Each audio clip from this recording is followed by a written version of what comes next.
सपा के राष्ट्रीय महासचिव व राज्यसभा सांसद रामजीलाल फिरोजाबाद के टापा कला स्थित सपा नेता के घर पहुंचे। इस दौरान बीजेपी सरकार पर जमकर तीखी टिप्पणी की है। बुधवार की सुबह 10:30 बजे सपा के कद्दावर नेता रामजीलाल सुमन फिरोजाबाद के टापा कला स्थित सपा नेता के बीरी सिंह प्रधान के घर पहुंचे। शोक संवेदना के बाद सपा के राज्यसभा सांसद रामजीलाल सुमन मीडिया से मुलाकात की। बीजेपी सरकार पर जमकर हमला बोला। उन्होंने ऑपरेशन सिंदूर पर सवाल उठाते हुए कहा है, अमेरिका के आगे प्रधानमंत्री मोदी युद्ध विराम क्यों किया? क्या अमेरिका से डर गए हैं?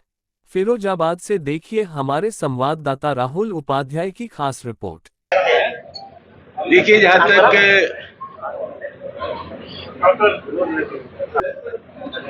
सरकार अपनी उपलब्धियों का बखान करेगी और हम ऐसा मान के चलते हैं कि इन 11 वर्षों में आम आदमी को निराशा मिली है, हताशा मिली है। ये जनतंत्र है और किसी भी सरकार को नापने का पैमाना जनता होती है। सरकार आंकड़ों से नहीं चलती, सरकार जनविश्वास से चलती है, जनता के भरोसे से चलती है। और उसके चलते मैं कह सकता हूं कि इन 11 वर्षों में सामाजिक तनाव बढ़ा है, आपसी सौहार्द बिगड़ा है। आम आदमी के पक्ष में जो काम किसी भी लोकप्रिय सरकार को करना चाहिए वो नरेंद्र मोदी की सरकार ने नहीं किया है। ग्वालियर हाई कोर्ट में बाबा साहब की प्रतिमा लगाने का कुछ लोग विरोध कर रहे हैं। मैं उनकी बुद्धि के लिए प्रार्थना कर सकता हूं। हमारा परसों ग्वालियर जाने का कार्यक्रम था।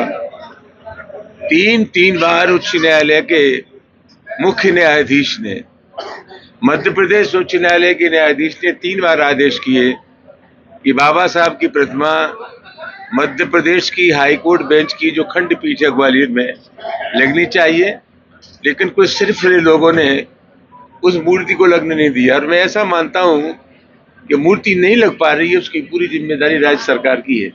हम सरकार में भी रहें और सड़क का भी अनुभव हम लोगों को है। सरकार की असीमित शक्तियां होती हैं।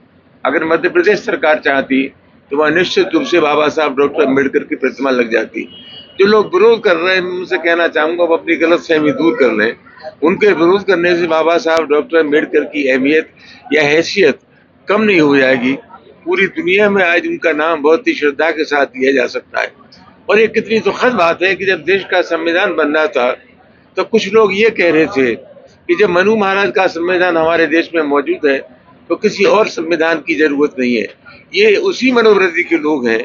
और मुझे बेहद तकलीफ के साथ कहना पड़ता है कि जयपुर हाईकोर्ट के प्रांगण में मनु की मूर्ति लगी है, लेकिन ग्वालियर हाईकोर्ट के प्रांगण में बाबा साहब की मूर्ति नहीं लग सकती।